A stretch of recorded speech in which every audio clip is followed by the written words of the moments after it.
तो अपने पास रखेंगे प्रदीप सिंह, तो घटक क्यों मानेंगे? और चाबी सत्ता की उनके पास है, और ये पहली दफा होगा सत्ता के शीर्ष पर 23 साल से बैठे हैं प्रधानमंत्री मोदी कि बिना बहुमत की सरकार के वो उस सरकार के मुखिया हैं। देखिए संदीप जी, एक बात तो ये है कि बीजेपी के बाद जो सबसे बड़ा घटक दल है वो पीडीपी है, जिसकी सिर्फ 16 सीटें। तो घटक दलों में बहुत ज्यादा संख्या लेकर आने वाला कोई दल नहीं। एक बात ये, चंद्रबाबू नायडू 98 में सरकार में मतलब गठबंधन के साथ नहीं आए थे, जयललिता थी उस समय। 99 में वो आए थे, लेकिन उनकी शर्त थी कि हम सरकार में शामिल नहीं हो। तो इसके लिए उनको मनाया गया कि भाई कुछ तो आपका पार्टिसिपेशन होना चाहिए। तो उन्होंने कहा हम स्पीकर का पद, और अपना कोई मंत्री नहीं बना।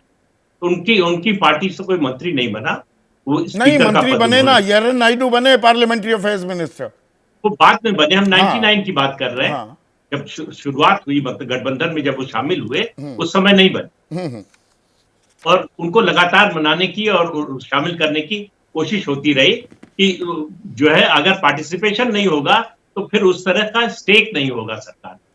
मुझे याद है मधु लिमय जी की बात, जब 1989 में वीपी सिंह प्राइम मिनिस्टर बने तो उन्होंने कहा कि ये सरकार साल भर भी नहीं चलेगी। मैंने पूछा था उनसे कि क्यों आप ऐसा कह रहे हैं? बोले कि बाहर से सपोर्ट कर रहा है लेफ्ट और बीजेपी, अगर इनको शामिल नहीं किया तो इनका सरकार में स्टेक क्या होगा? टीडीपी ये दांव भी चल सकती है। खबर ये भी आ रही है कि टीडीपी शायद आउटसाइड सपोर्ट का दांव भी चले कि हम सरकार में शामिल नहीं होंगे, बाहर से करेंगे हम समर्थन। दूसरी बात यह है कि सीसीएस में किसी को, कैबिनेट कमेटी ऑन सिक्योरिटी जो हाईएस्ट डिसीजन मेकिंग बॉडी है, उसमें बीजेपी किसी और घटक दल को शामिल नहीं करेगी। अगर चंद्रबाबू नायडू या नीतीश कुमार में से कोई सरकार में शामिल हो रहा होता, मंत्री बन रहा होता, तब स्थिति दूसरी। पर इसमें एक और पेच है ना प्रदीप जी, भाई महाराष्ट्र से कितने लोग आएंगे? एकनाथ शिंदे कह रहे हैं 2 मंत्रालय मुझे चाहिए, प्रफुल्ल पटेल भी आना चाहेंगे, एक ही सांसद है लोकसभा में एनसीपी अजित पवार गुट का।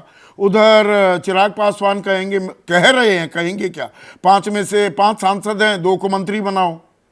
जेडीयू 4 को बनाने की कह रही है, जीतन राम मांझी भी कह रहे हैं, जयंत चौधरी भी कहेंगे, अनुप्रिया पटेल तो खुद मंत्री थी। नहीं, देखिए इस तरह से तो फैसला होगा नहीं, किसी गठबंधन में नहीं होता। वो एक फॉर्मूला बनेगा कि कितने एमपी पर कैबिनेट मिनिस्टर मिलेगा, कितने एमपी पर राज्य मंत्री बनेगा, कितने एमपी पर कैबिनेट और राज्य मंत्री दोनों मिलेगा। ये एक फॉर्मूला बनेगा, वो सबकी सहमति से बनेगा। सबको मालूम है तो राह कठिन है, रोड़े बहुत है मंत्रालय को लेकर, पर इन रोड़ों में एक मिनट प्रदीप जी, जैसे ही घड़ी का काटा दोपहर 2:30 पे आए, बबीता जी का दिल सास बहू साजिश के लिए मचल जाए। और ये है इनकी बहू, पूरे दिन ऑफिस की टेंशन हो जाए गॉन जब ये करें अपना फेवरेट शो फ्री टाइम पे ऑन। इनकी तरह आप भी देखें अपना फेवरेट शो अपने टाइम पर और डाउनलोड कीजिए एबीपी लाइव ऐप अपने स्मार्ट टीवी पर।